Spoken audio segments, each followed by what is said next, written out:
প্রত্যেকজনকে জয় যিশু। প্রভু সবজনকে আশীষ দিক, প্রত্যেকজনের জীবনে পরমেশ্বর বড় চমৎকার করুক। আমি পরমেশ্বরের দাস প্রফেট সমীর দাস প্রত্যেকজনকে ভিডিওতে আমি স্বাগতম জানাচ্ছি এবং এই এপিসোড অনেক আত্মিক এপিসোড হতে চলেছে প্রত্যেকজনের জীবনে এবং প্রত্যেকজন শুরু থেকে শেষ পর্যন্ত এই এপিসোডকে প্রত্যেকজন দেখো এবং পরমেশ্বরের চমৎকার বিষয়, পরমেশ্বরের অভিষেককে তোমরা দেখবে, প্রভুর দয়াকে, পরমেশ্বরের প্রেজেন্সকে তোমরা দেখবে। সদা প্রভু বড় দয়া এবং বড় অভিষেক করবেন আজকের এই মেসেজ দ্বারা। যতজন আমাকে শুনতেছ দেখতেছ তোমরা এক মেসেজকে পাবে। আজ প্রভুর মেসেজকে নিয়ে তোমরা তোমাদের জীবনের আগামী সংকল্পগুলোকে তোমরা খুবভাবে খণ্ডন করে এগিয়ে যেতে পারবে। আমি তোমাদের সত্য বলছি, তোমরা প্রত্যেকটা সময় প্রভুর দয়াকে তোমাদের জীবনে দেখবে, পরমেশ্বরের প্রেজেন্সকে তোমাদের জীবনে দেখবে, প্রভুর অনুগ্রহকে তোমাদের জীবনে তোমরা দেখবে। প্রভু যিশুর নামে বলো আমেন। আর যতজন দেখছো, তোমরা শুনছো, তোমরা বিশ্বাস করো পরমেশ্বর প্রেমিক এবং তিনি আমাদেরকে সত্য প্রেম করেন এবং প্রত্যেকটা বিষয়কে তিনি আমাদের জানান। আমি একটু বচন দ্বারা দেখবো এবং যারা যারা আমাকে দেখছো এবং শুনছো, যারা নতুন চ্যানেল সাবস্ক্রাইব করো, নতুন নতুন প্রত্যেকটা ভিডিওস এবং প্রার্থনাকে পাওয়ার জন্য আমাদের মিনিস্ট্রির সঙ্গে যুক্ত থাকো। এই প্রফেট সমীর দাস মিনিস্ট্রিতে আমি প্রত্যেকজনকে স্বাগতম করছি। দেখো, যাকব তার 1:2 এবং 3 এখানে বচনে লেখা আছে, হে আমার ভাতৃগণ, তোমরা যখন নানাবিধ পরীক্ষায় পড়ো তখন তাহা সর্বত্রভাবে আনন্দের বিষয়ে জ্ঞান করিও। 3, জানিও তোমাদের বিশ্বাসের পরীক্ষা সিদ্ধতা ধৈর্য সাধন করে। হালেলুয়া। আজ প্রত্যেকটা বিশ্বাসী সন্তান, আজ যতজন আমাকে শুনছো, যে যেখান থেকে দেখছো, আজ খ্রিস্ট বিশ্বাসী প্রত্যেকজনের জীবনে নানান রকম পরীক্ষা আছে। খ্রিস্ট জীবনযাপনে নানান রকমই আমাদের জীবনে প্রবলেমসকে আমরা দেখি, কিন্তু তাই এটা আমার প্রিয় যতজন আমাকে দেখছো, এটা না মনে করো কি এরা ঈশ্বর আমাদের জীবনে পাঠাচ্ছেন। কারণ সদাপ্রভু তার সন্তানকে কখনো এগুলো এইরকম প্রবলেমস থেকে পাঠায় না। আমাদের জীবনে কিছু কিছু সময় আসে যেগুলো আমাদেরকে অনেকটা বিশ্বাস এবং আরো আমাদেরকে মজবুত করার জন্য কিছু কিছু পরিস্থিতি আছে। দেখো, এমন কিছু জনকে আমরা আমাদের মধ্যে বা আমাদের বাইরে আমরা দেখতে পাই, জানতে পারি, যারা কিনা শুধু লাভ অংশ আশা করে, সর্বক্ষণ শুধু লাভটাই কি পাচ্ছে এটা দেখবো।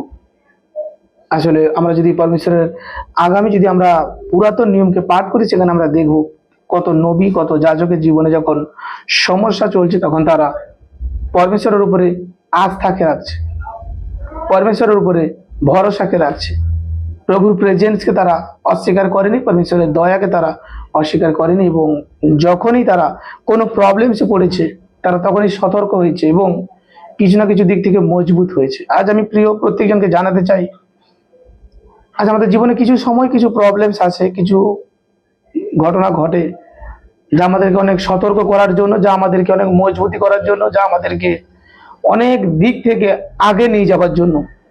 যখনই আমাদের জীবনে কোনো পরিস্থিতির নামতিছে, আমার প্রিয় যতজন দেখছো, আমি প্রত্যেকজনকে মেসেজ দিতে চাই, প্রত্যেকজনকে আজ এই প্রচারের মাধ্যম থেকে আমি বলতে চাই, তোমরা ভেঙে না পড়ে তোমাদের কোন কোন বিষয়গুলো ভুল হচ্ছে সেটাকে তুলে ধরো। কখনো নিজের ভুলকে তোমরা লুকিও না, কখনো দোষ ঢাকতে যেও না। দেখবে প্রত্যেকটা সময় তোমরা যখন সত্যকে আপন করবে, সৎভাবে তোমরা চলবে, প্রত্যেকটা মুহূর্তে হয়তো তোমাদের কিছু সময় হয়তো একটু সংকট হতে পারে, কিন্তু তোমরা আগামী দিনগুলো তোমাদের জন্য দেখবে অতি উত্তম হচ্ছে, আগামী বিষয়গুলো তোমাদের জন্য অনেক মনোহর হচ্ছে। আমরা প্রত্যেকটা সময় বলে থাকি, হে প্রভু, আমরা প্রত্যেকটা পরিস্থিতিতে তোমার সঙ্গে চলতে প্রস্তুত। দেখো, প্রভু স্বয়ং তিনি স্বর্গে থেকে এলেন আমাদের জন্য। যখন প্রভুর জীবনে সেই সংকট এলো, প্রভু তখন ধৈর্য ধরেছে, অপেক্ষা করেছে, পিতার ইচ্ছাকে পূরণ করেছে। আর সেখান থেকে প্রভু যিশু, যার কাছ থেকে আমরা প্রত্যেকটা মুহূর্ত শিক্ষা পাচ্ছি, প্রভুর নামে আজ আমরা এখানে, আজ তিনি আমাদেরকে সেই শিক্ষা দিয়ে গেছেন যে আমাদের জীবনে যখনই কোনো প্রবলেম, কোনো সমস্যা, কোনো কিছু আসে, আমাদেরকে তখন পরমেশ্বরের বচনকে নিয়ে ঢাল হয়ে দাঁড়াতে হয়। বচন আরো বলছে, যাকব তার 1:18 যদি বচন আমরা দেখি, বাক্য দেখি, লেখা আছে, তিনি নিজ বাসনা সত্যের বাক্য দ্বারা আমাদিগকে জন্ম দিয়েছেন, যেন আমরা তাহার সৃষ্ট বস্তু সকলের এক প্রকার অগ্রিমাংশ হই। তিনি আমাদেরকে নিচে নামানোর জন্য নয়, সদাপ্রভু আমাদেরকে আরো আরো অনেক আগে পৌঁছানোর জন্য নিজ বাসনায় সত্যের বাক্য দ্বারা আমাদেরকে তিনি সৃষ্টি করেছেন। অনেক সময় আমরা দেখি কোনো ব্যক্তি মন্দতার সঙ্গে আছে, সে বাড়তেই আছে, বাড়তেই আছে, বাড়তেই আছে, অনেক বাড়তিছে। কিন্তু কিছু সময় আমরা দেখি একজন ব্যক্তি সৎ আছে, সে কমতেই আছে, দিন প্রতিদিন কমতেই আছে। আমার প্রিয়, তোমরা ভয় পেও না, ঘাবড়ে যেও না, তোমার সত্যটাকে তুমি লুকিয়ে দিও না। অনেক সময় আমাদের মধ্যে এমন পরামর্শ আছে, আরে তুমি এত সৎ থেকে, তুমি এত ভদ্র হয়ে, এত নম্র হয়ে, তোমার মধ্যে থেকে, তোমার জীবন থেকে, তোমার পরিবার থেকে কেন উন্নতি নেই? আজ দেখো সেই ব্যক্তি। তুমি কখনো নিজেকে অন্য কারোর সঙ্গে তুলনা করতে যেও না। তারা হয়তো ভুলে যায় তুমি জীবন্ত ঈশ্বরকে চেনো, তুমি নিজেও হয়তো ভুলে যাও তুমি জীবন্ত ঈশ্বরকে জানো।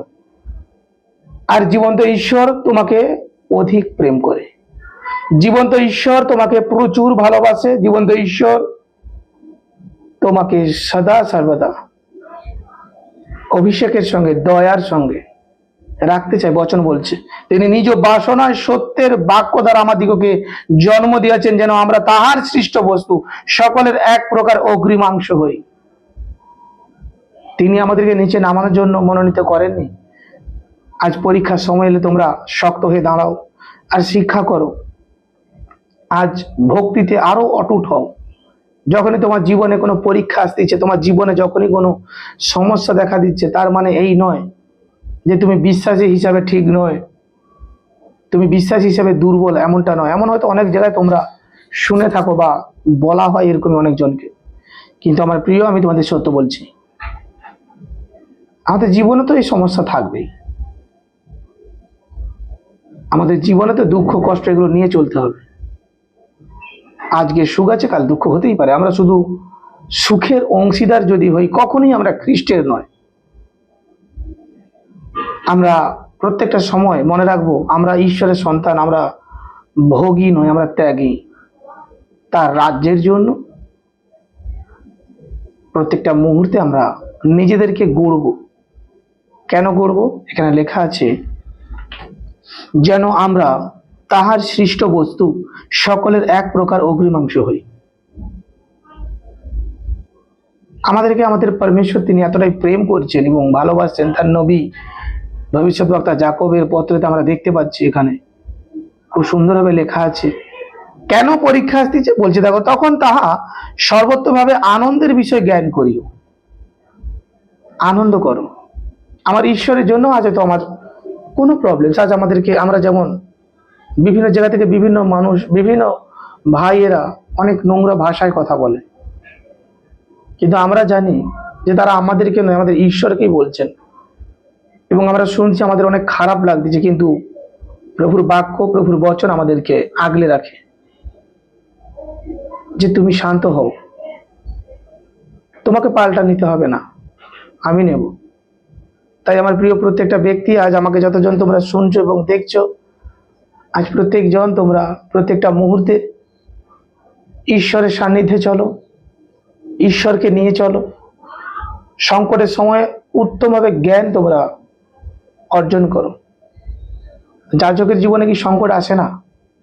এমন কোনো যাজক নেই, রিয়েল কোনো পরমেশ্বরের দাস এমন নেই যার জীবনে কোনো সংকট আসেনি।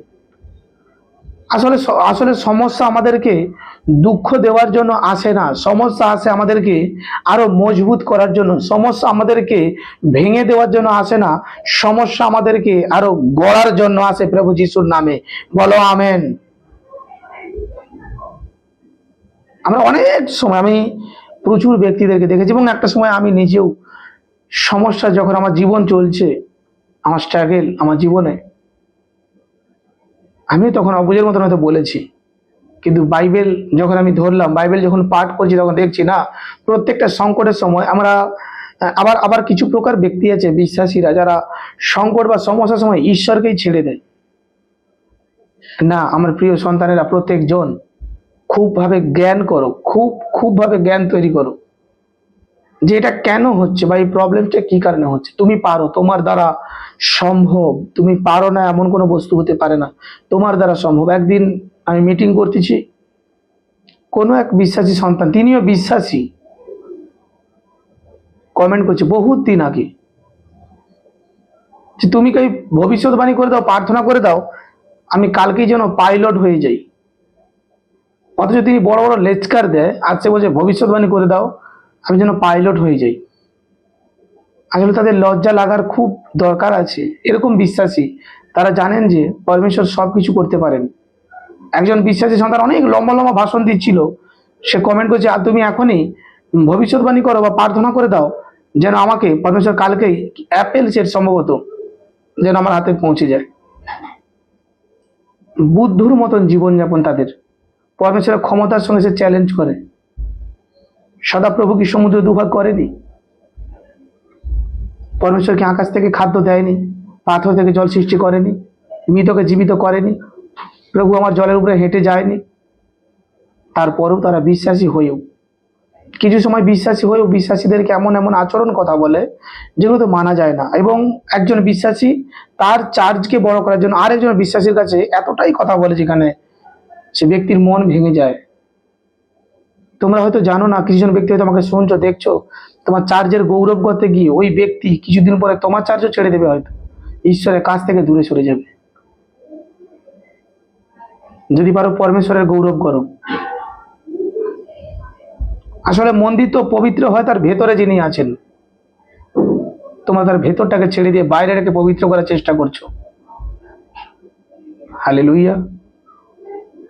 তাই প্রত্যেকটা মুহূর্তে তোমরা সুসমাচার যদি দাও, প্রকৃত প্রভু যিশুরই দাও, পরমেশ্বরে দাও। পরমেশ্বর কিভাবে আমাদের ভালোবাসে সে কথা খুলে বলো। প্রভু কিভাবে আমাদের প্রেম করেন সেই কথা খুলে বলা। দেখো প্রচুরভাবে উত্তম বিষয় কিছু তোমরা জ্ঞান করবে, উত্তমভাবে কিছু তোমরা রাখতে পারবে।